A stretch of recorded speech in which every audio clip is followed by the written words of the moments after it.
بسم الله الرحمن الرحیم. رضوان الله ترخیل د ختیځ روح الله ترخیل کرکټ اکاډمۍ منیجر.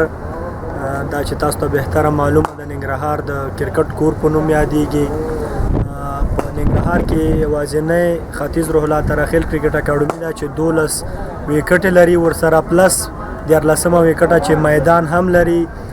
په میدان کې لوبې ترسره کیږي او په دې 12 ویکټو باندې چې 8 ویکټې ټرپ ویکټې دي، یعنی د خاورې ویکټې دي، او 4 ویکټې د سیموټو دي چې هغه د ناکینګ لپاره استعمالیږي، او دغه کومې د ټرپ ویکټې چې دي دا د سیشن لپاره استعمالیږي. موږ 2 وخته سیشن لرو چې سهار او ماسپښین د خوا نه. موږ سره کوچ شیراغا استاد ده چې دلته لوبغاړو ته په مختلفو برخو کې روزنه ورکوي.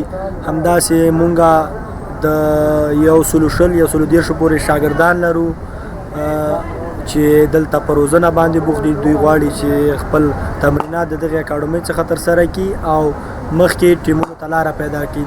یوه یادونه به وکړو چې زموږ د اکاډمۍ څخه 18 کلونو لوبډلې ته خیبر ولی، نوید صاحب، همداسې انډر 19 ته عبید محمدي، او په ولایتي سطح باندې ارشاد صاحب چې د کونړ ولایت څخه لوبیږي، جلاد خان موسازی چې انډر 19 کیمپ یې وکاو، او یما عرب چې د فزبالرانو په کیمپ کې روزنه ترسره کړله او اوس فی الحال انډر 19 ټیم ته انتخاب شوی ده. خانولی چې زمونږ د اکاډمۍ یو تکړه لوبغاړی دی، جونیئر لوبغاړی دی. همداسې شفیق الله شفیق د افغانستان یو ستوری چې په دغه اکاډمۍ کې روزنه ترسره کوي، خپل تمرینات ترسره کوي. اوس په هغه باندې فی الحال بینډ لګېدلی، خو هغه هم د دې اکاډمۍ یو برخه ده. دا چې ننګرهار د کرکټ د کور په نوم یادېږي.